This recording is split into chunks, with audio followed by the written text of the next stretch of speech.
Into the Nexus is a production of amove.tv. Bookmark Amove TV for other great video games and esports podcasts. Into the Nexus is sponsored by listeners like you via patreon.com/ITN.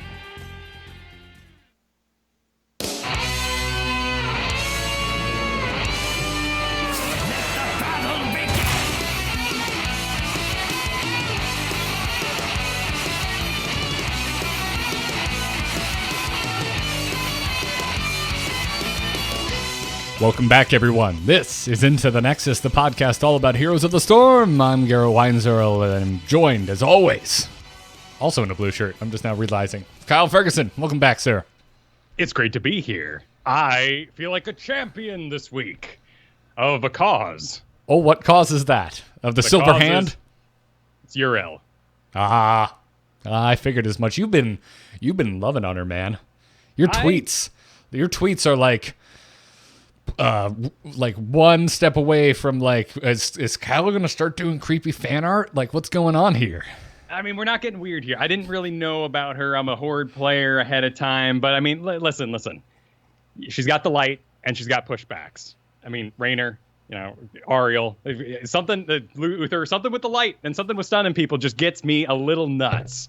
And I'm loving the heck out of her. And I do feel like the man on the crazy mountain, who is also watching everybody else not do it wrong, but you're absolutely wrong. If you're taking this hero into Hero League, are you nuts? Oh my goodness, people out there. 37% win rate on the poor girl right now. In Hero League, are you going to take Tyrael in the Hero League and think you're not going to confuse people? Like, what are you doing out there? You're saying give us time. Give us some time. Let's build the legend a little bit, maybe in quick match, maybe in unranked, but this score is brutal. And yeah, I've seen y'all's profiles. I know y'all play 80% assassins. Nobody picks tanks or supports unless you really have to. So everyone thinks she does no damage and is useless. But I beg to differ, and I'm having a fantastic time with her. I'm glad, man. I mean, I know. I've been watching your Twitter. I've been checking in on your stream. You are digging on this lawful good Draenei Paladin. It's like, this is not your thing, dude. This is when I think Kyle Fergusson, I do not think champion of the light. I know that's not how Yrel talks, but I can help you out a little bit. Okay. I've turned off voice lines. Oh, really? Yeah, because I've been playing Alex Straza a lot too. So the life becomes, no, I'm a dragon. I'm a red dragon. I'm fine, and fire's raining down, and I breathe big things, and I'm evil. I'm an evil red dragon. And this I've totally grabbed onto, whatever's happening in this next World of Warcraft expansion. Apparently she goes all crazy zealot. That's sweet, man. And that's what I'm pretending to be out there. Rad, man. Rad. Well, I'm glad you're feeling that way, because I'm a little on the opposite this week. I'm not super down on it. I stand by my comments last week. I think her kit is just supremely fun. I love it. I love this idea of this Kael'thas-esque tank in the way that you alter her abilities with her trait. Yeah. Lots of people have been talking about the wind-up being too long, maybe, that her damage is too low. I want to cancel. Cancel. We can all agree on that. She needs a cancel. Right? It feels a little silly when you charge up that hammer and then you're trotting at reduced speed after your enemies, and then you kind of got to swing at nothing. Yeah, then you need to be able to cancel that stuff. The wind-up is too long. It's too long. But I don't want people going into Yrel thinking that gun shy, that worried, that of all the, go back to early first 20 episodes of Into the Nexus. What were we talking about? We were talking about the fact that using your abilities in this game and missing didn't feel anywhere near as bad as a game like Dota or League of Legends. That it felt more forgiving because of the mana system in this game, because of the movement system with mounts and how quickly you can get back out on the field. All of those things. And I think that's still true to this day, but there's just something about the wind-up on Yrel that's just like, do I really want to hit this? I'm not sure if I want to hit this. I want people to just get on this hero, start messing with abilities, and not feel punished for screwing up their timing. That's true. And with an unstoppable leap as well, that's something we had to recover for months on Muradin. and you'll be snagged in every single, enemy Yrel. You'll be manhandled by a Diablo as you try to fly over his head. Some root mate come up and grab you as you should be flying over the top of it. There's lots of errors to make, and there's, a lot of ways to get out of position on her too. I feel like Tassadar, old Tassadar. I feel like Yrel. I am doing a lot of things that people do not expect. Maybe even like a Murky on release or maybe during a rework. I am running around like a complete jackass, Garrett. And the more jackass you channel into your Yrel, the more fun and the more wins you're going to have. But once people are, down on my jackassery in 2 weeks, maybe we'll get that buff that'll help her out a lot. Okay, Kyle. So I'm your pupil. You're my sensei. I am the android man showing up to the door of your apartment. I can't remember the character's name from One Punch Man. Whatever the case is. Yes, I got you. yes. I'm there. Please teach me. How do I become a master jackass? A master jackass requires a couple of tools. Divine Steed is amazing. Level 7. Instant mount, bonus movement speed, get everywhere a little faster, do everything 2 seconds before the enemy, be places you're not supposed to be when the enemy sees you moving on the minimap. You got Gifted the Naru at 4. It's a heal. So let me walk you through this actually from the beginning, because I am having some troubles, much like as if a new specialist came out today. Malthael comes out. One guy's like, man, I can merc like a champ. I'm going to go merc. And people have this perception like, oh, Malthael can't merc. What the hell is Malthael doing? I'm going to go help him. I don't want your help in solo lane. That's where Yrel's really shining for me. She is like a blaze. She is like a Genji, a Tracer even. Like the chance of me going down in my solo lane with eyes on the minimap are very, very low. I have great health, great regeneration capabilities. I want to go in solo lane, and ideally I want to take the Maraud's, Insight, the level 1 auto attack heal, because that diversifies my healing options. Because guess what? Your Vindication, you charge it up. Everyone's going to hit you. Everyone's going to ruin that particular heal. So you kind of have this little back pocket one. I mean, granted, you also have Dauntless, 35 physical armor. I have destroyed Illidan's in lane this week. And it has been, not that Illidan should be solo laning. Neither should Sylvanas, but I destroyed them all. It was awesome. Because you have these long windups. Think about the way Illidan engages. He goes in and attacks you and immediately activates his evasion so he doesn't get hit by your big old chunky auto attack. What are you going to do during that couple of seconds when Illidan can't be hit? You're going to charge up a big old hammer and knock him into tower range. By the time that's done, he's now out of his evasion. You have 35 physical armor against his regeneration based on his damage. And you just start wailing, destroying that solo lane and wearing him down. Something as simple as getting into lane, walking past the orb, the wizard on the enemy side, and knocking it back into your side.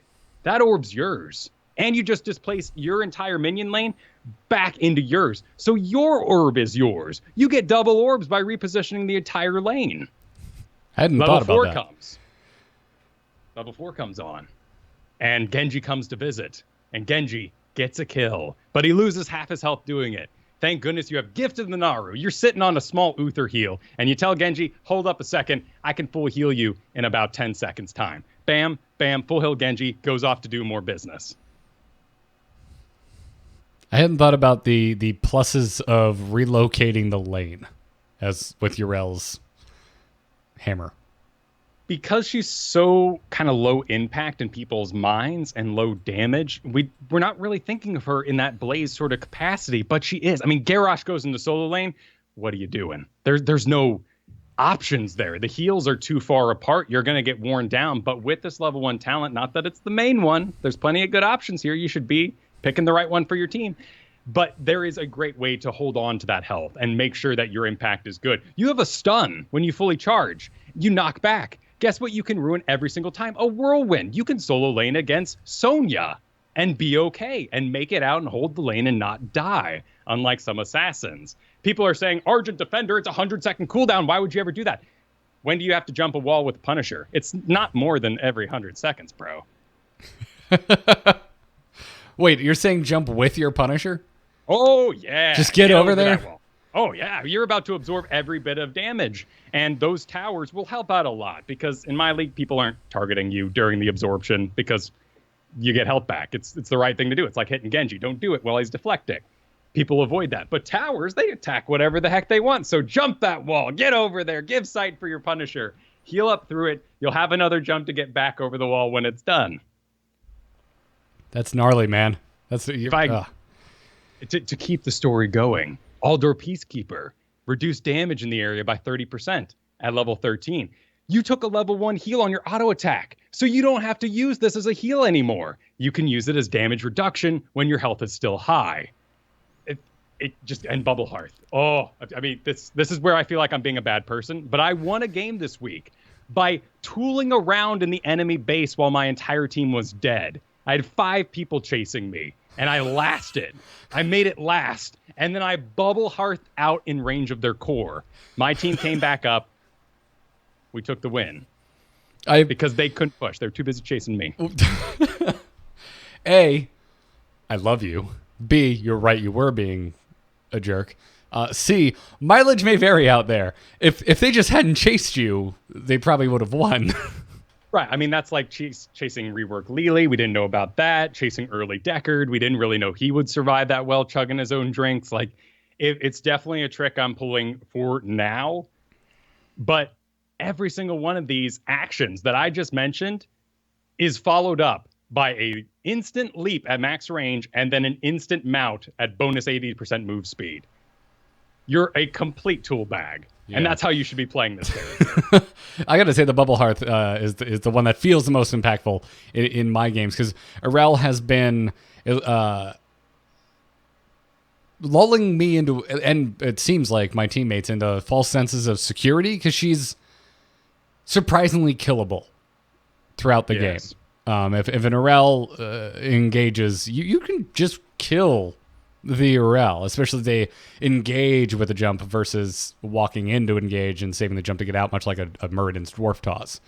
You know, there's 2 different schools of Muradin. The one that's like, do I want to escape, or do I want to be cute and set up a kill, hopefully, for my team? And so in a lot of my games against enemy Yrels, we're getting used to, like, yeah, she's dead. All right, cool. You know, like throughout the game, we're getting a sizable amount of kills against the enemy Yrel, and then level 20 comes around, and suddenly we're wasting all of our mana, all of our cooldowns, and getting nothing for it. She's very susceptible to CC. In particular, things like Diablo, Garrosh. I have taken the level 20 Unstoppable just to maintain control enough to make a good engage and follow up without getting completely manhandled. It is a huge weakness of hers. And to say that she's weak to CC, you basically just said she's undraftable in a Hero League scenario. So there is limits to this, of course. And I am having a great time currently. I absolutely understand why she is performing poorly in a drafted scenario. Yeah. It's rough. I mean, it's coming from, you know, a long time Sonya one trick for the last few months. Like, Sonya feels susceptible to CC. Yrel seems way worse. Yeah. Well, and Sonya can instant activate. It's something that's being said about Thrall's Earthquake right now and Arthas's Ghouls. They're too fast. All these modern characters have windups. Even the Bubble Hearth is sitting on a 1-second cooldown. I mean, Chromie is even faster, but she's targetable for the whole thing. At any rate. Cooldown, you mean like the windup? Exactly. Like there's like a 1-second delay from when you hit it to when it starts. In a Hero League kind of stun stack scenario where you don't really know anything about the enemy player and you're not playing at Masters League and you're not really sure of their skill set, one of the best things to do is to stun, let the previous stun completely stop, and then apply the next one so that they really feel that clunk in each duration. Even if they get a step away from you, it's still going to be like full duration stun. Okay, I'm ready. Oh, full duration. But in that squeeze right now, some characters are getting off spells and some aren't. And in particular, there seems to be a little too much power in these really instant things like Arthas's Ghouls and Earthquake there. So do you think they should address that? Do you think they should make it so that there's a bit of a delay to every ability? Maybe a clunk, right? It's interesting when we think about that in terms of Yrel. And there's a lot of comparisons to make there. There's great ways to bum yourself the heck out if you really want to. I mean, think about Dahaka adaptation. Kind of a better version than what you're sitting on with Yrel here. You activate it early and then shrug off the damage you took. rather than activating it late when you might get CC'd and died and mess up the whole thing in the first place. You got Genji's Deflect that just makes you protected and shoot everything in the area around you, whereas I'm just gaining health. So there's plenty of comparisons that are going to make you sad, but just enjoy the character for now. 2 weeks out, 35% win rate, and so we're going to have a great time. I'm going to have a great time. Gotcha. All right, man. Well, you're bringing me around. I have certainly not felt like Yrel has been impactful in the games that I've seen her in on either side. I had a lot of fun playing with Garrett the other night. He was rocking some Yrel. And we won some games and it felt great, but it felt like it would have been a lot easier if we just used someone other than Yrel. Certainly. And it's a tough balancing act because she's got that big old hammer, and she is in a lot of cases a red paladin. And I think people go in expecting that. I watched lots of streams this week because things have been so chaotic. It's been fun in a research kind of way, but also like sad. And I wish people would just keep playing the main things. We didn't have to completely bail on Johanna Arthas kind of thing. I watched your Yrel square off on Volskaya for what must have been 5 minutes straight. It felt like, versus a diva. And that Yrel eventually won. And their reaction was, oh, finally. And that really, it hurt my heart. Because Yrel worked really hard for that victory. And Diva fought really hard. And you beat Diva on the pad equal level. Like, that's an effective hero. But we had this perception that it was disappointing. Because the other heroes could have done it faster. True. But that's the kind of thing like I don't expect to see in my professional games by any means. But that's the kind I get very excited about turtle matchups in other games that are typically 1v1. You back all the way. Let's go back to the StarCraft 2 days. Kyle, what was I the most excited about? Turtles. Terran versus Terran. TVT was my favorite thing in the world to watch. It was like watching high-level chess in StarCraft 2. And then we've just recently saw it at DreamHack Austin and Hearthstone with these token druid mirrors. They're ridiculously slow. And we saw it 2 years ago at DreamHack Austin with Control Warrior mirror matches. They're just slow as hell. To the untrained eye, it looks like nothing is happening, but it is the deepest, most absurd mind game that these games have to offer. That's why I liked Reno Jackson. I liked being almost dead and then being, haha. Exactly. I'm not. And here's Jiraxis. I ruined my combo. Whatever. God. Oh, man. A Hearthstone show with you would be so different. It would not be a serious place. It would be a fun place, though. I think there's some meta things going against Yrel right now as well. I mean, we had all that armor disappear from Johanna and Arthas, and Johanna in particular received a lot of backlash this past week. People saying she's unplayable. I think there's a lot of collateral damage being absorbed when you're engaging, walking in, that you used to shrug off. That is making Johanna feel very different. But it also has brought about Malthael. And with Malthael taking the side tank role, that brought in a lot of Maya, particularly with the HGC going on. So now we have solo tank and a frontline assassin along the way. But on top of this, we changed the way XP works. The towers give half the XP they previously did. And a lot of that XP was thrown on the back keep. So games are a lot more even now. But this scenario, this butting of heads, has brought about, for the first time in 7 months, double support.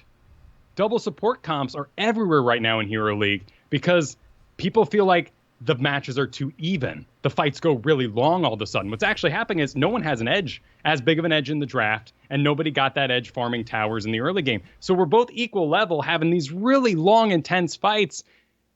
So we think it's maybe a double support scenario, but what's really happening is just Diva and Yrel are just breaking even into each other's faces in a very long-winded kind of way. Yeah, it's been an interesting shift. I'm not sure I feel any remorse for what's happening to Johanna, because it's pretty interesting right now.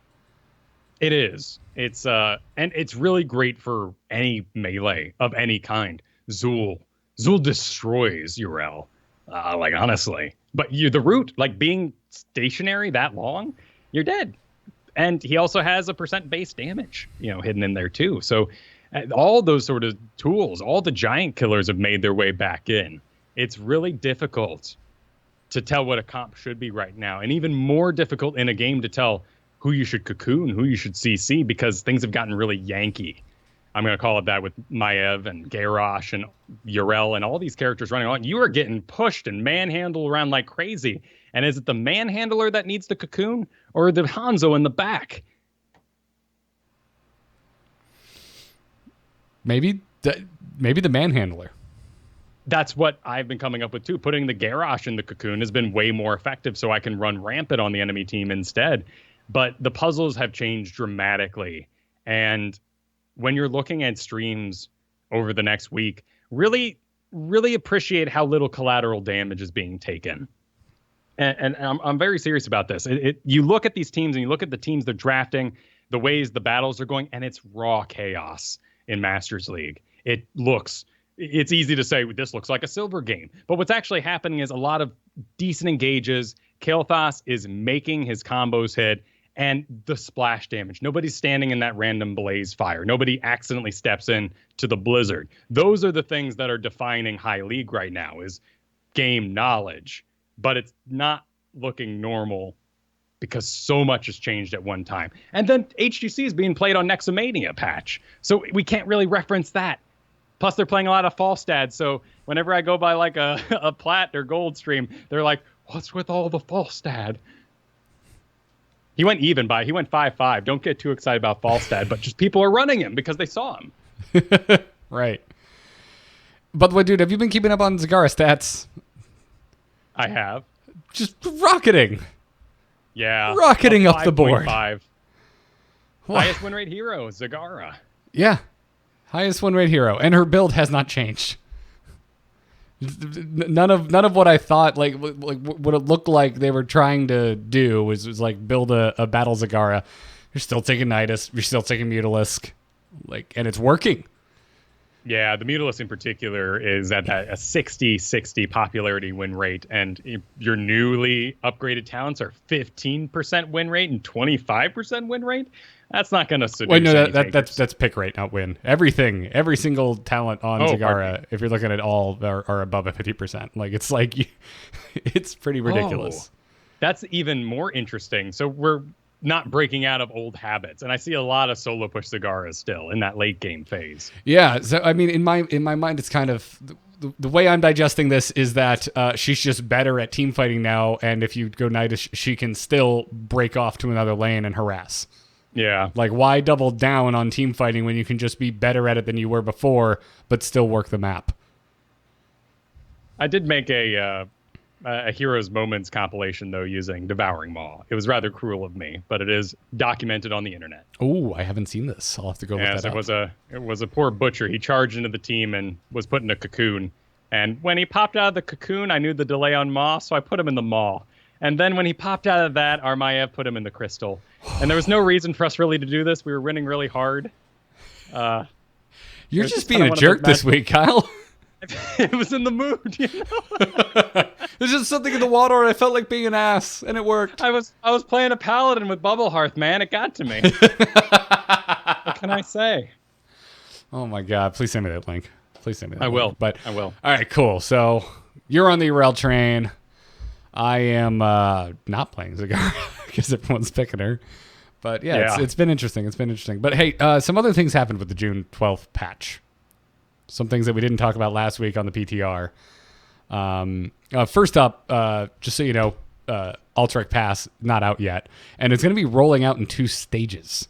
So starting next week, it is coming out, but only to Quick Match, Unranked, and AI. And obviously custom games.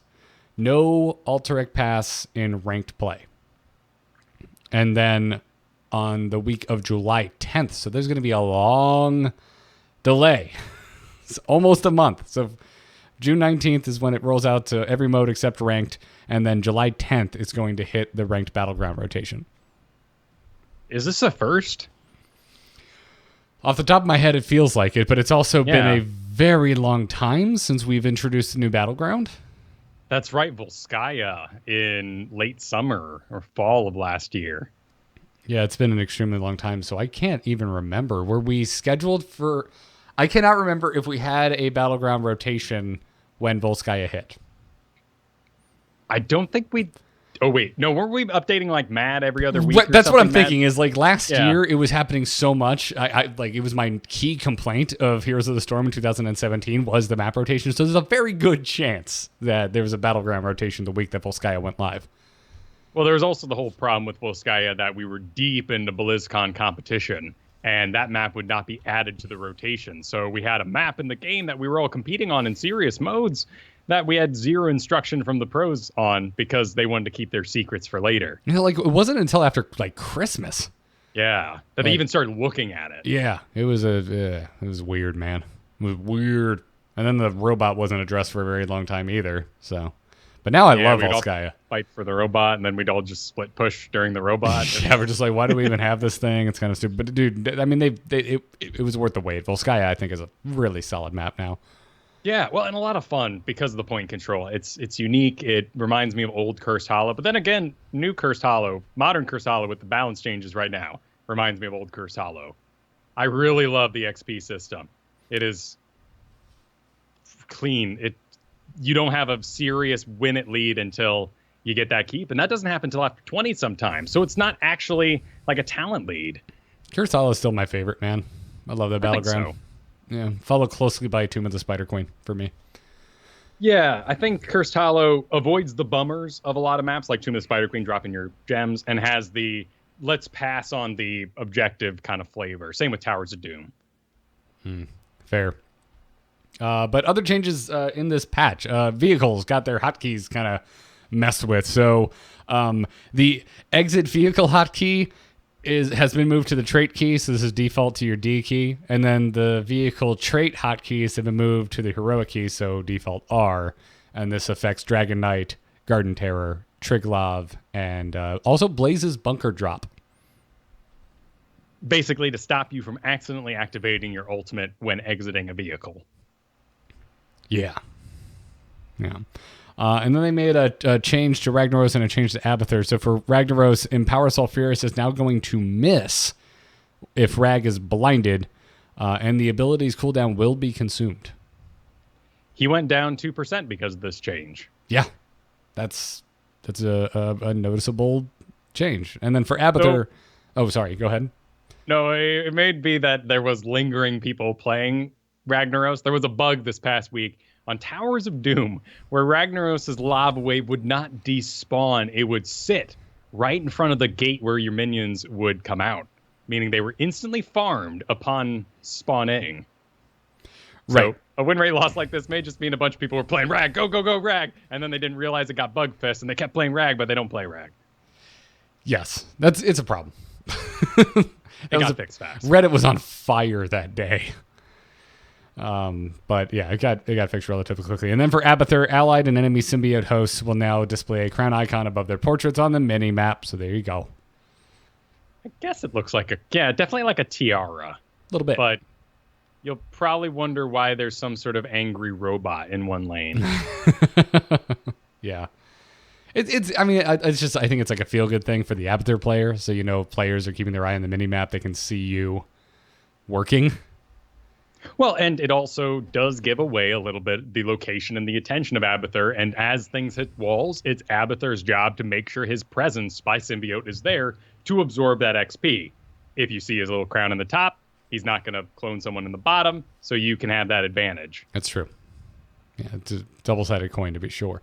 And then the nuke on Warhead Junction getting a very notable change. The bonus damage is gone.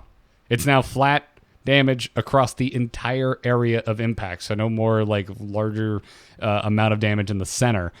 And apparently this change was originally made with the Nexus Mania patch all the way back on the 22nd of May, but it didn't make it into those patch notes. So if you notice this, I didn't. That's what happened. And they had some dev comments about it. They said that the bonus damage had very little counterplay in late game situations, that this just led to the hoarding of warheads so that you could kill any structure, including the core, very quickly.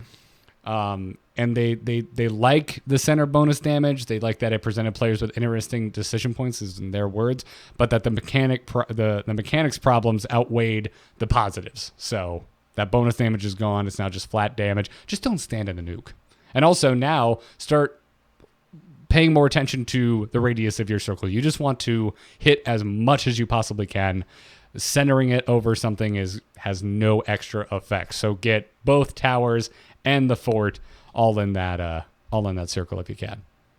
Warhead Junction has certainly become the new Hanamura, it feels like. And that boss is brutal in his recent change up. No more spawning the banelings. They just explode into poison. It hurts a lot. But these are all changes for the pro scene who kind of refuse to play Warhead Junction. So hopefully this will push them back into playing it. I love this just because it gets rid of one more thing that everyone can yell at each other about. In fact, this has been in the game for 2 weeks. I'm sure there's been a lot of people yelling, you got to put the center circle on the... Oh my God, what are you doing? And just getting rid of that exchange is worth it. I agree. Anyway, I want to see more pros play on this damn map. It's fun. It's so big and pulls you in so many different directions. It does, and that lends to some unique strategies too. Though a little, maybe too much double bossing. Yeah. But, hey, Kyle, do you like free heroes? I do. Well, good. Because if you unlock the Warcraft reinforcement chest, which is awarded after just the first leg of the multi-tiered Warcraft quest system, which if you play through Nexomania works very much the same way, you're guaranteed free Warcraft heroes in that chest. I gotta give a little celebratory shout out though, because they put in the little X's, the little just clunky old icons from World of Warcraft in the selection box and everything. We got little Hearthstone pop-ups with little voiceovers too. I'm really, and the unranked screen's done up, like really, really awesome job. The whole Warcraft theme I love. Blizzard sounds, man, the sounds of Blizzard, like just being on being on the landing page now and hearing the music and the sound effects and the clanking like horde drums, man, it's great. And they got me. They got me. Razorfin, 10,000 gold. All these different kinds of loot chests unique to the event. I spent gold re-rolling trying to get what I wanted. And you know what? They got $10 for Yrel. They did. They pulled it off. And that's good. They managed to put enough in this game that I wanted to keep purchasing over the last 3 months and wearing down my gold. Yeah. Yeah, I want like every skin for this event. I'm such a Warcraft fan. This feels like the kind of thing that should have been here at the launch of this game. Like, pull in the Warcraft fans. If you can capture the heart of Warcraft fans, you've got a Blizzard game. I'm surprised it's taken this long is really the point I'm trying to make, Kyle. I wonder if, not necessarily maybe an imposter syndrome, but it's a lot to take on. And that fan base is ravenous. They wanted to do it right. And there are some cool ideas coming with this. We're going to have exclusive chests for the event, I've heard. But I've also heard some whisperings that we're going to have individual skin sales for gems. But still, all the skins are going to be divided up. You can get what you want out of this event. Good. And then moving on, they're stepping up abusive chat penalties. So they're putting out improvements to the reporting system for abusive chat, and they're changing the ways that they penalize repeat offenders. So the way it has been working is that if you are regularly reported for abusive chat, you get hit with a silence penalty, and that goes up in length. And that was pretty much about it. However, now they're reducing the number of silence penalties that they're going to apply to repeat offenders, and they're giving worse penalties out. So if you're still a horrible person to be around after your silence penalty rolls out and you're still getting reports, then you're going to get suspended. And if you're still getting reported after your suspension, you're going to get banned. Permanently. Yeah, permaban. It's a free-to-play game, but well, heck, I've heard from PlayStation this week that people don't really care about that. There's good stuff that you've worked hard in this game for. You don't want to lose your account. Yeah, exactly. So, and then they also detailed, trying to put any concerns that you're going to be the victim of unwarranted reports. They tried to kind of alleviate those concerns because they said, hey, these reports are ignored if you don't use chat. So if someone doesn't like the way you're playing and to try and be a jerk and troll you, they report you for abusive chat, but you never actually even use chat or voice chat or anything of that. Those just straight up aren't even looked at. They're just thrown out.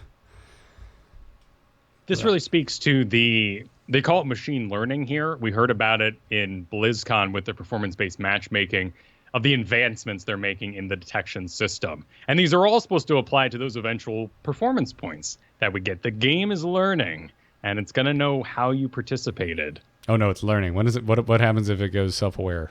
Are we getting like Heroes of the Storm Terminator scenario? We get perfect matchmaking. Oh, okay. Well, that's not so bad. Yeah, no, the Skynet's nice. He just wants us to have good games. Oh, then I'm going down to the playground. And I'm going to lean on that chain link fence. Yeah, sure. Do it. Great. Wonderful. Kid's going to mess up his knees jumping up like that. I used to do that. You excited for mid-season brawl this weekend? I am. This is really kind of the first big global of the year. And the event has been really clean and real pretty so far. Yeah, man. So the group stages are over. We have 4 teams that have already been eliminated. So Mind Freak, the One, Challenge, and Luna Meow, they are out. And Tempo Storm is looking terrifying. They're doing real well. And in fact, Heroes Hearth came up from the open bracket. So NA is not such a joke this time around. Feels good, man. Even on the rise, it's been really fun to watch NA get, dust themselves off. They have, a lot of these guys have worked for a really long time to build these teams. And I feel like we finally got the right ones together. These are hard workers, and it's really cool to see. Yeah. But let's talk stats. Of course, because that's what matters to us at home, or at least the perception of stats, because sometimes things like false stat happen. Well, that's important to know. That he's a trend, and it's leaking its way into our games at home, even though he's got like a flat 50% win rate in actual HGC. Yeah. But and a lot of these heroes are responsible with like one player, and it's not like a team strategy, it's just that one guy. Yeah. But so looking at who's the most some of the most popular heroes, Hanzo with like a 42% popularity stat is currently sitting at a 73% win rate. 73% for Hanzo. He's doing all right. And boy, that just must chap the balance designers. I mean, he is currently at 42%, our third lowest hero above Tassadar. How do you balance that? It's one of the problems with this game, dude. I think it's one of the challenges. There's a lot of talk going on right now about Dragon's Arrow. It's too fast, and perhaps that's the place to make the big change. Is just slow that guy down, give him a launch time, like we were talking about Arthas and Thrall earlier, perhaps. The follow-up in even like a melee kind of battle might be too much. Yeah. I'd like to get another... we've never had a balance designer on. Do we even know who the balance team is? I don't think we do. I mean, they're a little secretive, but I think they should be. We almost had one, but sadly he was sick. We should re-request that. I believe, like, in particular in the history, like Ice Frog, these guys are really secretive. But, you go ruining someone's good night. I wouldn't really want to be responsible for that. No, but the question I'm interested in is, what do they look at? What do they what is the nitty gritty of what they take a look at when they're balancing heroes? So something like Hanzo that is so wildly different in the performance from at-home games to the professional scene. How do you reconcile that? What do you look at? Do you combine data from both, Hero League, but also from the HGC and take a look and figure it out? Like, can that even work is what I'm curious about. I mean, let's throw it to the other side of things, too. Genji in this tournament so far, and we are in the group phase still. We're coming up this weekend to the actual playoffs. 37% win rate and 95% popularity. In that case, like, you're losing. It's not a Hanzo situation anymore, but we still all kind of feel the sting of Genji, and we don't like playing against him. In fact, go by a bunch of streams, you'll see a lot of people saying, that shouldn't be allowed. That is punishing me for playing well. Why should Genji take all that damage, and then 12 seconds later, he re-engages in the exact same way, spending 3 seconds till another deflect? Like, that's not fair. in our eyes. Neither is Bronzer's getting sniped by a chromie they didn't see from behind a wall. How do you fix those perceptions when the win rate is still really bad? It's the difference between feels bad and is bad, right? Yeah. At the end of the day, we talk about this a lot across every game. We have this conversation over on the Angry Chicken about Hearthstone all the time, and every now and then it comes back up here on ITN, and it's that the popular opinion is like something actually being imbalanced, something actually being overpowered is more important and more deserving of the attention to the developers than something that just feels bad or appears bad or has a negative, like you said, the bummers, as you love to call them, Kyle, effect on the community, when in reality, I think they're closer in importance than your average gamer might think. Well, and I never used to think that. This has been my brain has been kind of morphed from talking to multiple developers. That's true. And same when you start thinking about things like value. It's a really lame way to think when you're playing a video game for fun. But once you're introduced to the idea, you realize what a child you were. Like, I go through my old Magic the decks. I find out, like, my Magic the Gathering decks I find at my parents' house. I'm like, what the heck was this guy thinking? What a tool. This sucks. I've got a bunch of sprays in my Pokemon deck for healing my Pokemon. What was that even for? I got Revive. Anyway. It's got to be tough. And I think a situation like this is really highlighted on characters, sometimes like Gul'dan or Zul'jin, who are so immobile that Yrel can leap over their heads, knock them back, and they're dead from that simple reposition. But they're also weak to the roots of Deckard, and they're weak to the massive speed of Genji. And their lack of mobility entirely makes them weak to this long, long tier of things.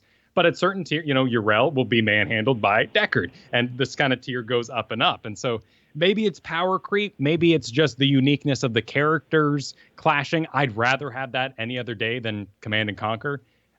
Just units looking slightly different that are basically the same, maybe different ultimates clashing heads. I want StarCraft. I want Zerg looking crazy different and seeing one Protoss unit take on a bunch of different Zerglings. I agree. I want asymmetry. Asymmetrical PvP design is my favorite way to play PvP. And it's like I still have not made peace with the fact that I can have mirror hero matchups in Overwatch. I never really it struck me as odd at the beginning, and I still don't like it.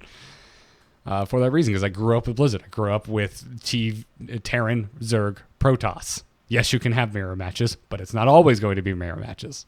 Well, you got to imagine, right? Like, they're the possessed Terrans, or that's the Garma Brood or whatever, but you're the real Zerg. Yeah, I think I'm thinking Raiders versus Dominion.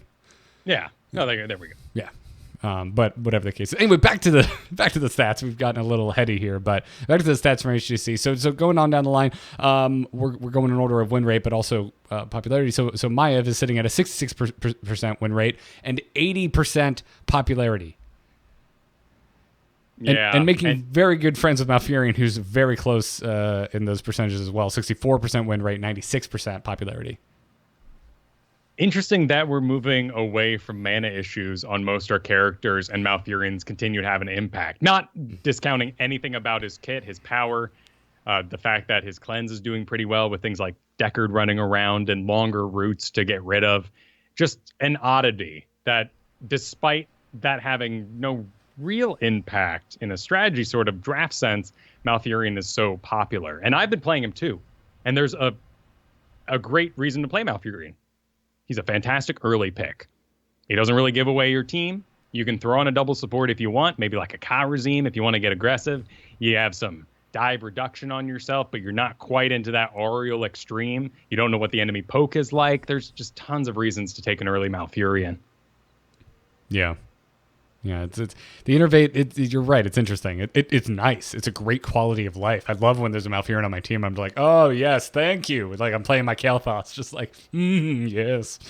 But really, I'm here for the roots. I'm here for the heals. Like the Innervate is just, does he even need it? It's kind of where my head's at. I'm pretty sure he's powerful enough without it. Yeah, and granted, some heroes are still backing, but that's normally not who I'm kind of focused on Innervate. I think of my wizards and taking care of them, and like Chromie would eventually go back anyway because she's almost dead, so making her mana full didn't matter. Side thought, really. Malfurion's just doing great. Yeah. Underneath him, Tracer at a 61% win rate with a 70% popularity. And that's about where the above 50% ends. So the rest of this is more perception. Yeah. So we go to Garrosh, who is 90. Like his popularity is at 95%. We're seeing Garrosh impact almost every single game in the HGC, but his win rate is at 46%. Not crazy, not awful, and there's always that early game viability. I really wonder what's going to happen when our pros face our current patch with the XP changes. Early game leads just don't account for too much anymore. No. Do you think we're ever going to get to a point where the balance of the game slows down enough so that for major tournaments we are not a patch ahead at home?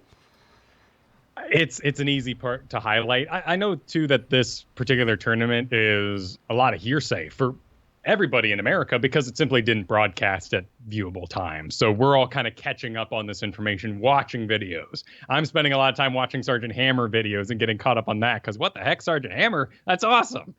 I, of course, would love these to be on the same patch I'm playing on, and that just hasn't happened in a long time. Yeah. And then just real quick, we already mentioned Genji, but Sonya is sitting in between Garrosh and Genji with a 60% popularity, but 44% win rate. So real close to Garrosh in the win rate, but very far away in the popularity. Lots of other, 100% win rates, 90% win rates, but of course there are very few games played, 2 Stitches victories. But hey, that's 2 Stitches. The character pool for the size we have is well selected. Yeah, there's a lot of non-picks. So many that I really don't want to list them down. But are there any here that surprise you? Ragnaros sticks out to me. Kel'Thuzad sticks out to me. Yeah, those were old performers that are surprising to not see. Zagara, we haven't had her buff yet.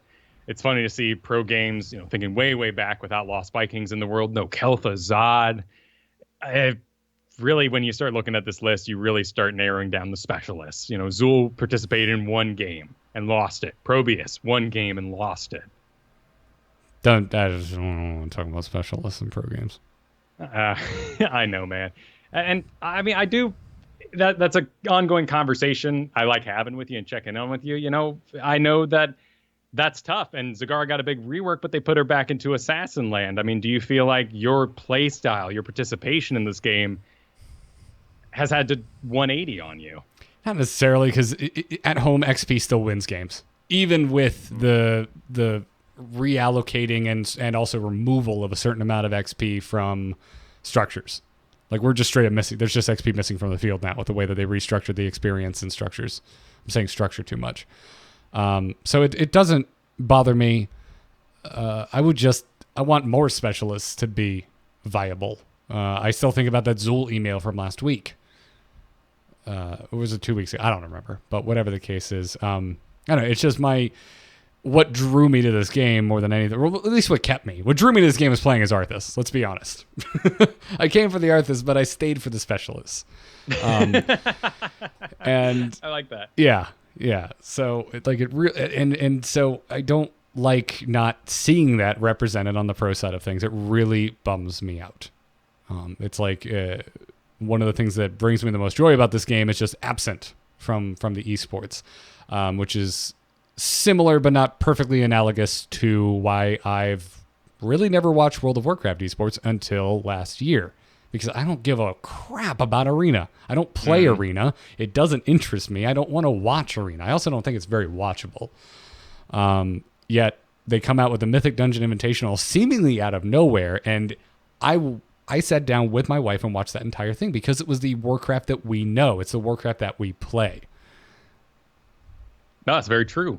A lot of people have really grabbed onto a phrase that has been in gaming for a long time, but was recently used in balance patch notes: feast or famine. And when you look at these characters that aren't being selected, quite a few of them have quests, things that need to be ground out, like Zul'jin, for example. Or they're just really, really good in very particular scenarios. And as someone who's been playing a lot of Alex Straza, I am very aware of this feeling. There are games where you are a dragon god, and it works really well versus double tank. You farm, you keep getting more dragons. Something like Infernal Shrines, you just say, this objective is mine. I am the Dragon Queen. Get out of here. Whew, and then you push them away with your win, right? Like, you own when you're owning, but when you're not, it is Badstown, and you are just burning your health trying to keep people sustained. Your heals are getting countered by Stukov or Chromie or whatever else puts a circle on the ground where you put your circle. And look at Yrel. No quest at all. Yeah, it's an interesting kind of break from the path we've been on. And to the flip side of my argument too, I like it, even I guess to sum it up, like part of my issue is that I think the most interesting heroes aren't being played. Like if you look at the not picked list from the group stage, there's a lot of heroes I would consider like standout, unique poster children for what makes Heroes of the Storm awesome.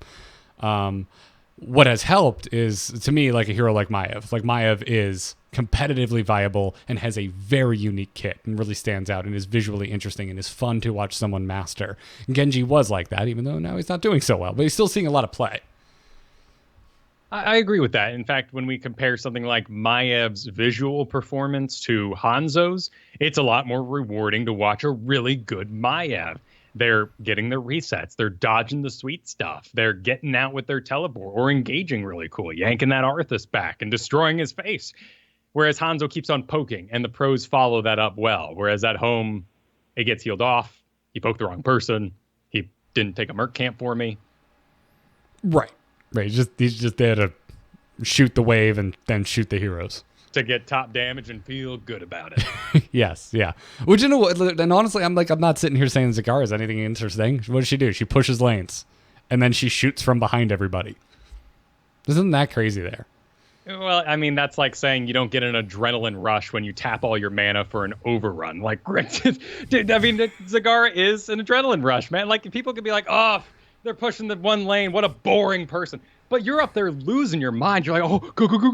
Oh, looking at the minimap. You feel like you're getting away with something. It's fun. Yeah. It's, I don't know. It's like how racing can be boring. But if you understand what they're doing inside the inside the cockpit, it's like, oh, no. But no, that's a lot of work. It's like mental strain. It's physical strain. It's endurance. I feel the same way when I tune into a Hearthstone esports match. In the middle, right? Like the two guys are sweating. They are in pain, mental anguish. A lot of this. You could say, like, there's nothing going on. What a boring show. No, look at them. Look in their faces. Yeah. I love those kind of things too, especially when you're like watching with a group, because that's when you can actually start talking. It's like, no, this is what he's going through. Like this is what this person is hung up on. Gives you the moment that really think about what's going on there. But again, not everyone is like that. So, and I've kind of discovered that with the way traditional sports influence esports. It's very easy to want to go golf, I think, with our esports. But talking all the time, casters always going, the desk back and forth, that's what drives the energy. That's what makes a party out of that event, rather than it kind of being awkward. If you ever watch golf, it's a little awkward sometimes. I don't care for it. It bores me to tears. My family loves it. Every family event, golf is on. And I'm just like, I'm gonna go shoot darts in the garage. See you guys later. I got some esports in my pocket here. I can watch that. Yeah, exactly. Which on that front, you know, with the desks and the hosts, like HGC is killing it. Yeah, really good job. The production is really. God, do you remember the old MLG StarCraft days, Kyle? I don't want to reminisce too much, but holy crap, have we come a long way. Yeah, I'm glad our sets don't look like they will be used in an hour for a high school chorus event.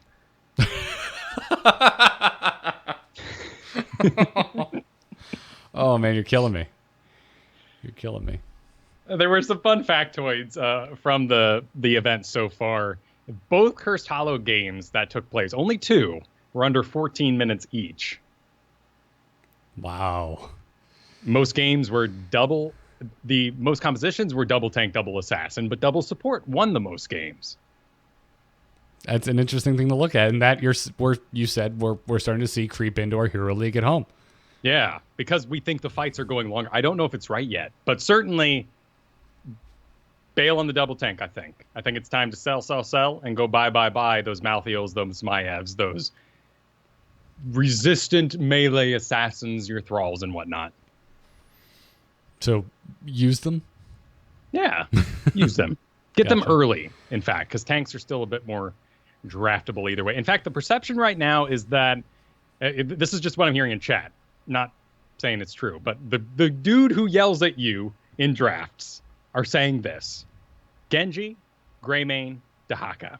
Those are the only first picks in their mind. I'm really struggling on the Greymane, man. I don't know where this came from. I am seeing plays that mystify me. Though I will say, in our patron games last week, we fought a Smurf, and that Greymane destroyed our top lane. Just wrecked us. That's the kind of thing I'm thinking of. It's like, it feels stompy.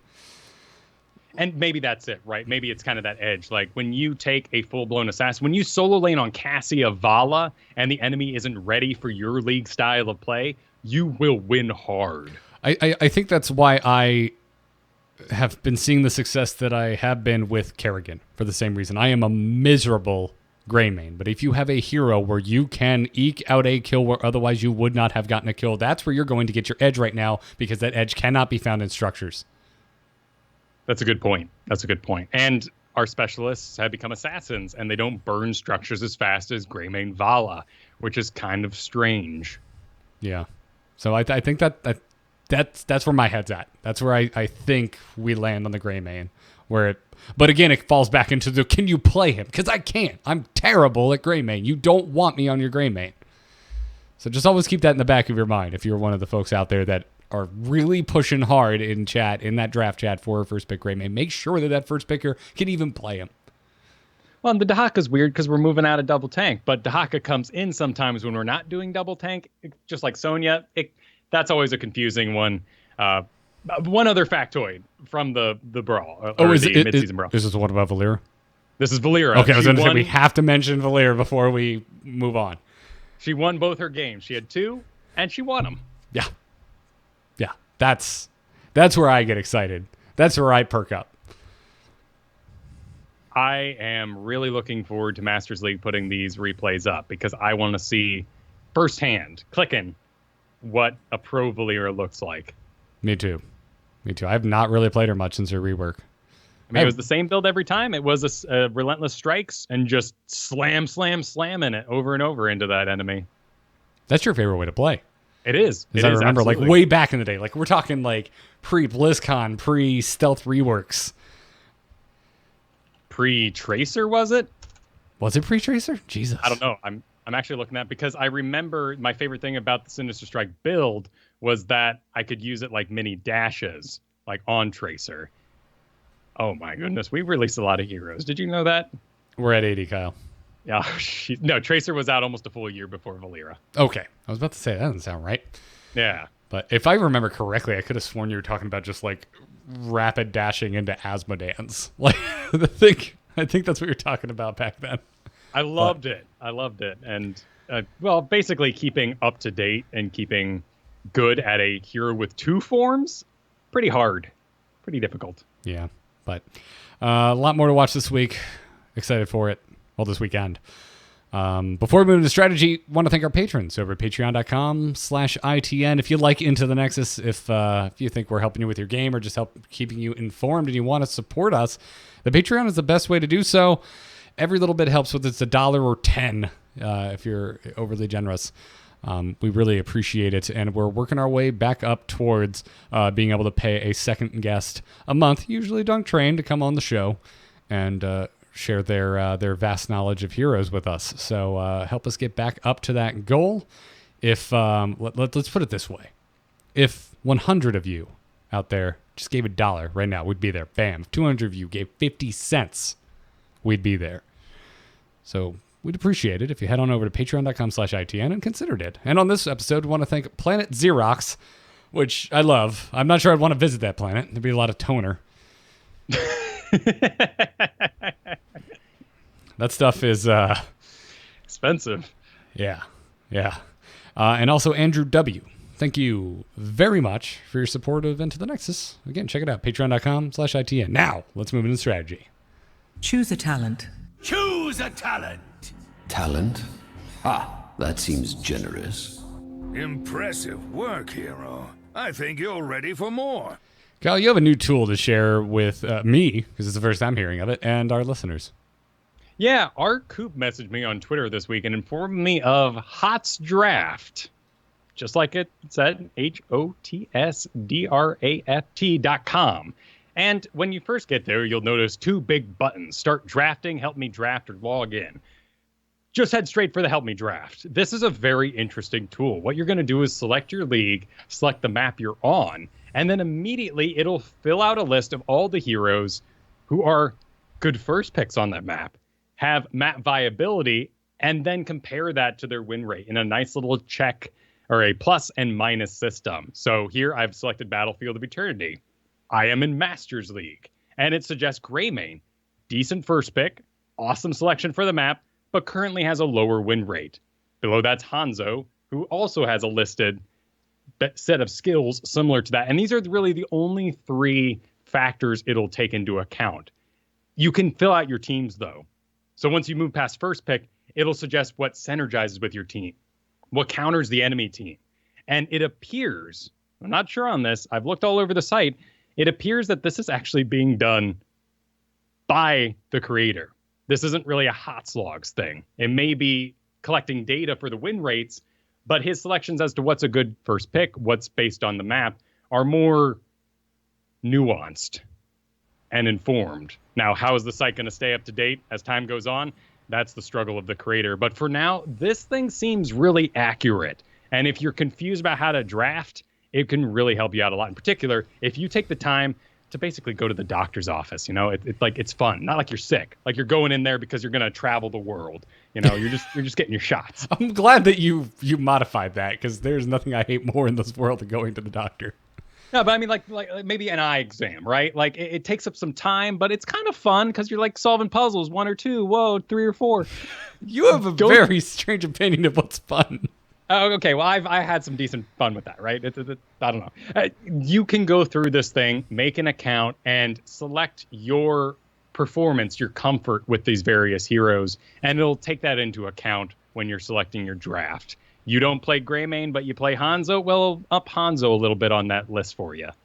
All right, so this is my first time using the tool, so let's see. I set Platinum. I selected my map as Tomb of the Spider Queen, and so with nothing on my team, nothing on enemy team, the first things that are being suggested are just top first picks? Exactly. And this is something to really think about. And we've been talking about this a lot recently. First picks matter. You are giving away your strategy. Obviously, you wouldn't want to first pick something like the Butcher, because he has a lot of counters. He's very susceptible to blinds, CC, and people tend to just kind of pile them on these certain heroes when they see them coming. Here in this Platinum, Tomb of the Spider Queen, it's suggesting Asmodan. Risky first pick, because he's counterable, but has a great win rate and great for the selected map. Gotcha. I was about to say, so explain to me, Kyle, why Asmodan is the first on this list, because well, remember you're in Platinum. I would just throw my hands up and walk away. It also suggests Sylvanas for you, right? So if you went through the account and set Sylvanas as someone you play, or Zagara, it would make those choices for you. Because Sylvanas has red in the first two rank explained, but only green at the end, which just says awesome for selected map. But saying that the win rate is down and that it's a risky first pick. But it's awesome for the selected map. And I would agree with that here, because Platinum is about drafting a lot of the time and making your team feel good during the first battle. And Sylvanas can help there in an environment like Platinum where she won't be completely dog-piled on. Her counters are more of a play style and a knowledge thing rather than a get blinds, put them in Butcher's face, don't let him play the game. Good God, man. I got to say, I know we're getting getting personal, anecdotal, and off track from hotsdraft.com, but because of the Next Mania quest that I was behind on, and now even the quest for the Warcraft event, which you have to win games, and I just get bored in AI, I have been slamming Sylvanas games, and I think she's my new Rainer, because I'm the top of the damage meters every single game, and my win rate with her is incredible.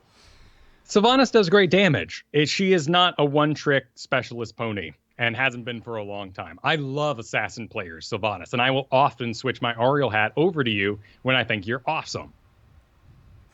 Gotcha. 'Cause I haven't played her in so long, and I got back on. I'm just like, man, chewing it up. Remember, as you add more heroes to this, the more inaccurate it's going to become. That'll make the draft have less information from HOTS logs. The creator didn't, plan your particular scenario out. Really look at this tool and find some first picks for yourselves. The game has advanced now that the draft isn't as important now that we can't get that early lead and snowball it. But avoiding having a rough early game is still really nice. And these are the things that are going to change over hands the most, the early picks. You have to be aware of what's available to you. Yeah, it's a very cool tool. I played around with it just a little bit before the show, but that's it. I'm gonna play around with this more during the week, during actual games, take it into a few drafts and see how it works. But very cool. Thank you to R. Coop for bringing that to our attention. Yeah, I haven't seen this site mentioned anywhere. Yeah, not sponsored either. Just think it's cool, sharing it with y'all. Well, love tools. All right. Well, let's wrap this up with some emails. Darkness stopped calling. Hold on. Darkness just texted me. Okay, tell them I'm not here. You can send your emails to itncast@gmail.com. Chillrag doesn't have a question, but just wants to let folks know that they are having a viewing party in downtown NYC for the mid-season brawl, and he wanted us to do a shout out. It is this Saturday at 1 p.m., which is Eastern time. If for some reason you're traveling into NYC and you're not sure of the time zone, at Waypoint Cafe, which is apparently the premier New York City gaming cafe. Clearly we can do the shout out, Chillrog, because gaming meetups, bar crafts, that kind of jazz, love it. It has been a long while since I've attended one, but before Twitch, really Justin TV time period, it was tough to get a pretty connection.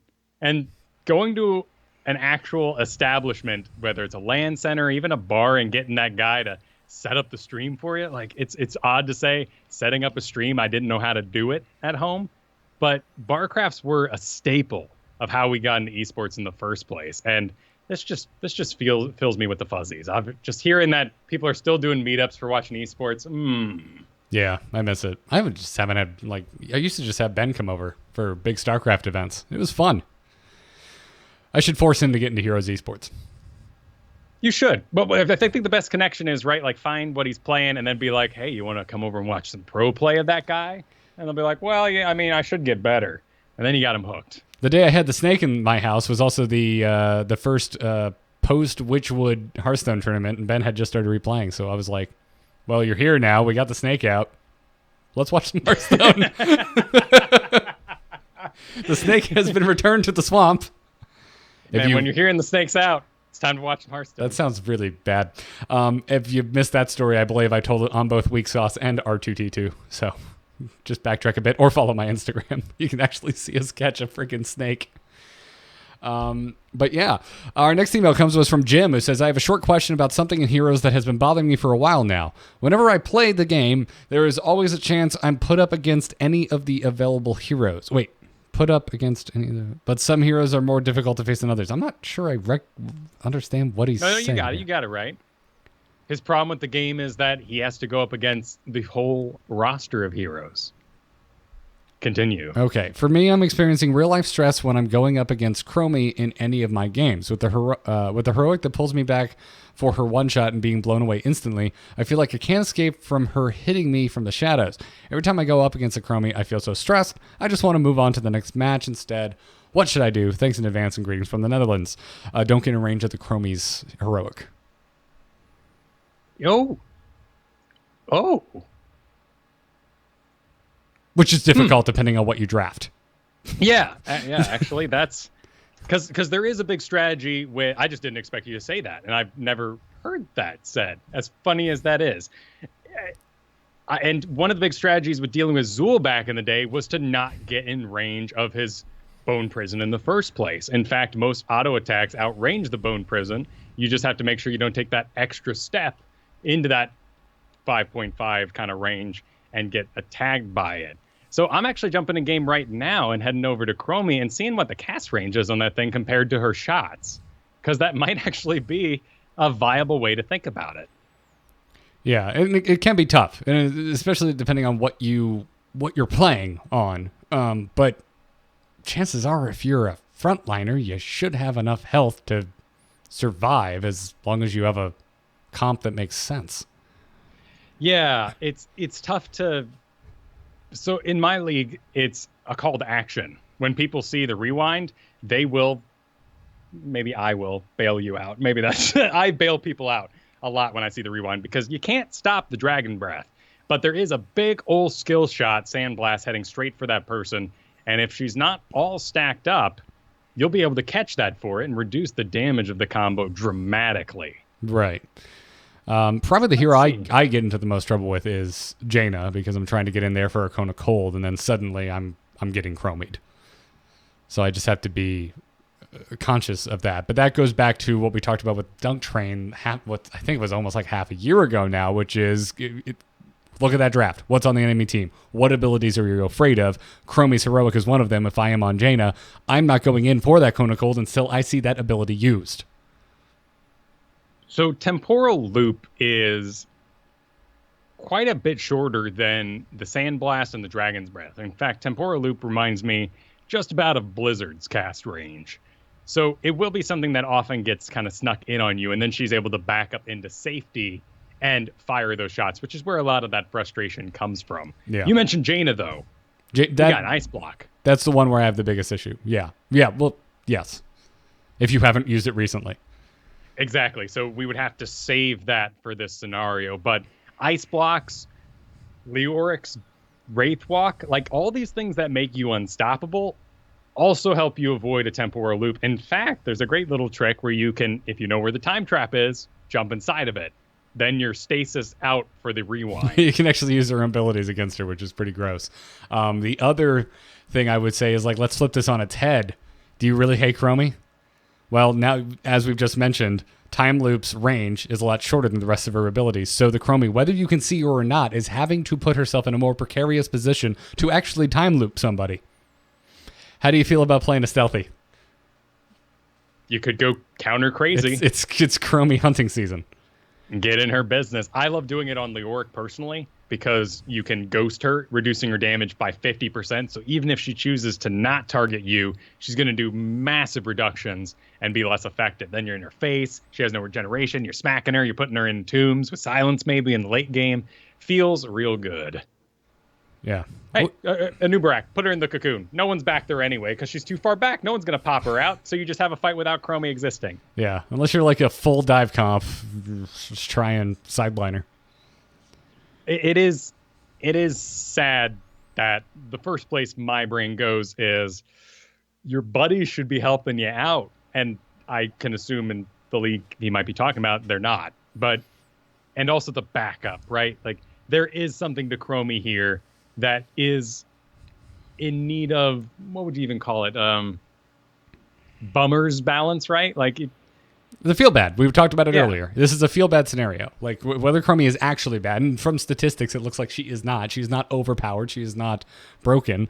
But it doesn't matter. Dying to Time Loop feels terrible and does feel like there was nothing you could do, depending on what hero you're on, what abilities you have at your disposal. Well, and when we think about Kel'Thuzad, he can be really well designed, because think of how exposed you have to get out on that field before you can actually land a chain. Once Glacier comes online, yeah, you can use that as a tool, but it's on a pretty big cooldown. So you've got these delays. You have the spawn time on the Glacier. That's not to level 7. In fact, a lot of people say the way to fix Kel'Thuzad completely is to stop him from being able to put the initial chain onto a building, because that increases his range too much. If I am pushing, let's make it big. We got a Curse Hollow boss with me, and I'm pushing down that top lane. And you're running for it. You're going to go to the core. But I put my chain on your keep, and then I chain you and blow you up in one big move. That increased my maximum range beyond a point where you had counterplay. And that's where the real butt heads happens on Chromie here. These spells allow you to affect the battlefield beyond a punishment. Yeah. But I'd be interested to know what Jim plays. So, Jim, feel free to tweet at us once you hear our reaction here at ITNcast and maybe tag both Kyle and myself so we make sure and see it. I would like to hear some more specifics as to what types of heroes that you're playing. Because if you're on something beefy with health, like a tank, like if you're dying this on a tank, that comes down to your healer. And then also, I would say to buffer just blaming a healer all the time. Make sure you're not going in when a healer's heal is on cooldown or they're low on mana or out of mana. Right, she's a poke hero. So if you are engaging without that healer in range, you're going to get worn down. You also need to engage rather fast to make sure you don't get worn down. There are animations, and I think Chromie, in terms of telegraphing, is pretty smart. If you're watching her, she does generally say where the sandblasts are going. They've already talked about, and this will help out you maybe the mental state anyway, they've already talked about doing a big balance update on Chromie where they might make the Dragon Breath visible so that we can dodge that as well. But don't stand in the minion lane, because then Chromie hits the whole minion lane and you, and it's guaranteed value. So just don't do it. Right. No. But that's all I got for now. It's a really interesting conversation to have, and I think it ties into what we've been talking about today, and I'm curious to see where it all ends up. Yeah. Yeah, but again, tweeted us at Garrett Art, at Kyle Fergusson, at ITNcast. Our final email today comes to us from Kadzin, who says, quote, "Enhancement never made sense. Kyle Fergusson, 2018. I did say that. Kadzin continues, "As an enhancement shaman, how dare you? It makes perfect sense. You enhance your attacks with the elements. Thrall in Heroes of the Storm is an enhancement shaman, while Rhaegar is resto. That being said, sad to see multiclass go. I think a lot of characters had the potential to be multiclass or be converted to multiclass like Tassadar or Tyrande. I agree with him here. Who do you think would have made a great multiclass hero? Thanks, and keep up the great work." My brain just goes to anything from Warcraft that's based on a WoW class that had multiple specs, right? Like, I wouldn't say Gul'dan, because they're all damage. All warlocks are damage. I like the split between Jaina and Kael'thas, because Fire, Ice, they're really personality types too. And visually, I wouldn't want that to be a multi-class thing. Right. It'd be really confusing. Yes. Yes. That being said, oh, wait, we could have a warlock. We could, like, oh my God. Can we just, hold on. Can Rexar just get a warlock skin where Misha is a Voidwalker? Oh, okay. Could we do that? Yeah. Sorry, I'm just not multi-class, not answering your question, but I was just thinking, I'm like, wait, Warlocks we go a PvE route with the Warlocks and give them a Voidwalker, and now they're a tank. Yeah. How would you, it'd be like a 4-legged Voidwalker, but that doesn't matter. You could shoot a Shadow Bolt. You could, they have a men pet version too, but it takes your own health, so I guess it wouldn't work perfect. But yeah, that's cute. Yeah, I want that now. Unleash the Boars is like Unleash the Imps. Just a bunch of imps running at everybody. Yes. Yes. Noise. Dude, I want this now. Just the buffest warlock ever, and his running on all fours Voidwalker. I've expressed my overcomplication disappointment with Gul'dan's corruption. I don't know. This is one of those committee decisions, right, where you know that it may have been a feature in like 5 other heroes, and they're just like, we put this in the thing, and then we put this in the three explosions in a line, and the circles, and they go wah wah wah, just like corruption does in World of Warcraft, right? Make it purple. Why not? Why not? Yeah, that's whatever. That's just that's for the sake of the game, not for the sake of the lore, Kyle. Yep, the Haragic Cube is a explosion slow. Yeah.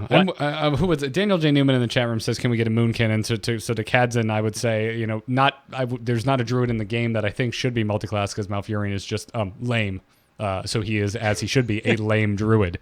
But a druid hero would make a lot of sense for multiclass. I would love a Moonkin, by the way. Oh my God, get a Moonkin in this game. Oh, they're so cute with their little noises, but they are horrifying beasts. Yeah. Man, Malfurion should just get a Moonkin skin because it's got Moonfire, Why not? Yeah. You could cast heals in Moonkin form, right? Or couldn't you? That would make me want to play him so much more. I believe it takes you out of Moonkin form when you cast heals on yourself, but who cares? This is Heroes of the Storm. We can have fun. Yeah, the shadow form kind of style. This is a really interesting thought to have right now because of Yrel. Depending on which way they push her, and it feels like, because the layout of her talents, that they need to choose. This isn't going to be a multi-class thing. You're not going to go gift to the Naru because, I'd like to be the support for my team and we want to skip and support entirely. It might happen. We've been seeing solo support Abathur games recently, which have been really cool to see. Yrel's heal's pretty big, but her talents, don't stack into that until 16 again. So the solo support Yrel thing's kind of rough. If they buff her damage, then we're going that route. If they buff her survivability, if they buff her healing, like there's so many ways, but I don't think it's solved by a multi-class situation. They're going to choose for us. And that's kind of a scary thought. Yeah, it doesn't bum me out that much. I mean, this goes all the way back to our early conversations about Nazebo and you being like, no, I never play a Toad Witch Doctor. It's whatever. It's a game. They do need to make a choice. It's so much easier from a balance decision, from a game understanding position. That's true. So it doesn't bother me. And I mean, some of them, I feel like, now I'm saying this as a non-rogue, but do feel a bit silly if you were to go multi-class Valyric, because that's 3 different ways of doing the same thing. I know it's not. As a save your emails, I already insulted enhancement shamans. I don't want to get anyone else upset. You do not want rogues mad at you, Kyle. I'm a little jealous. I am jealous of rogues and hunters because when they get into those groups, no one ever yells at them for their spec. Well, they do, but you're always damaged no matter what. Dude, hunters have been getting yelled at for their specs almost as long as druids who I think shouldn't have been resto in vanilla. I don't even remember. There was a spec for druid in vanilla that was considered bad. I don't even remember anymore. But well, I remember the best spec I played PvP druid though, so I was half and half, and I miss that. I miss old talent trees in that way, not in the put a point, forget 1 point of crit. That was lame. I miss being able to tank in basically any spec of Death Knight. Yeah, that was fun, but there was a best. I mean, blood was always the best, right? Self-regeneration. No. For a long time, I believe it was Frost. Really, the dual wield. Yeah. There was some. Because the icy fortitude. I think there was a you would just stack parry, and again, I didn't actually play this at the time. It was my alt that I would just solo run 5-man. So forgive me if I'm misremembering, but whatever the case is, keep those emails coming. itncast@gmail.com. Thank you, Kadzen. Thank you, Jim. Thank you, Chillrock. Again, everyone, if you are in NYC. Go to the Waypoint Cafe this Saturday at 1 p.m. for a mid-season Brawl watch party. That's going to do it for this episode. Thank you again to our badass patrons for supporting us. If you would like to support Into the Nexus, if you would like to help us pay guests to come on this show and just explode with wonderful heroes knowledge, patreon.com/ITN is the place to go for that. Huge thanks to our producers, Declan H. and Cheesy Bob, for their generous contributions to the show. Into Nexus t-shirts are available at shirts.amove.tv. If you would like custom-etched glassware like pint glasses or coffee mugs, you can go to etch.amove.tv. We're typically live Thursdays at 5 p.m. Eastern Time on twitch.tv/amovetv. Come join us in the chat room. Hello, Twitch chat, by the way. We said hi at the beginning, but this is for the podcast listeners at home. Yeah, poor guys get ignored for, an hour and a half straight. They're champions. Pretty much. To reference them. They also help us when our brain goes poop and we don't want to sit here clickety-clacking through Google. That's true. Also, big thanks to Gorath for our intro music and BrianGriffithMusic.com for our outro music. Go check out their work. Before we go, Kyle, you do all sorts of other awesome stuff. You're streaming with Kristen a lot as of late. Where can everybody find that? You can find that over at twitch.tv/Kyle Fergusson, where the Monday morning shows happen. Monday, Tuesday, Wednesday, Fergs in the morning playing Heroes of the Storm. It's been a delight playing tons of Yrel, doing some Hero League over there as well with Kristen as my co-host. But we're also, next week, gonna announce a little temporary stream. I like to do these when we find a game that's just worth playing. And Kristen, during all this World of Warcraft eventage, has informed me that I failed. I failed Garrett. She's never played Warcraft 3. Whoa! Yeah, she's done some tower defenses with me, but she's never done the story. Dude. And that's a darn good story. Yes, it is. She's gonna love it. That is that's so up her alley, man. So starting Monday at 2 p.m. So we're gonna stream 10 a.m. to 1, and then we're gonna come back at 3 p.m. and do some Warcraft 3. Ooh. And she's going to go through that campaign. I'll be playing in the morning the heroes. She'll play the Warcraft in the afternoon, and we'll do that until we beat that fine campaign. Nice. Very nice. Well, folks, for me, I'm on Twitter at Garrett Art. Follow me there. Tweet at me and let me know what you're thinking. All of the other podcasts that I do can be found at amove.tv. If you like Hearthstone, we got a show for you. If you like Star Wars, we got a show for you. If you like Westworld, if you like spoiling movies, we got a show for you. I also have a solo show. It's called R2T2, because there's 2 R's and there's 2 T's in my name, in case you're wondering where the hell that name came from. You can find it by searching for R2-T2 wherever podcasts can be found. Last week, I put up a pre-E3 episode. Later tonight, because I'm having my guest Chris from last week rejoin me, and he actually has a day job on the other side of the U.S., so I'm going to record a lot later tonight. We're doing our post-E3 episode. I really enjoyed E3 this year. There were, no surprises as far as I'm concerned, but there's a lot of games I want to play, and I'm going to talk a lot about that. I'm going to mention it again on Weak Sauce on Monday. If you don't know about that, Kyle and I have a morning show. You should subscribe to that. But yeah, check it out. R2T2, wherever podcasts can be found. That's going to wrap it up for this podcast. Thank you all for tuning in. Have fun watching the mid-season brawl this weekend. Have fun playing some hero games. Good luck. Have fun. And that'll do it. Take care.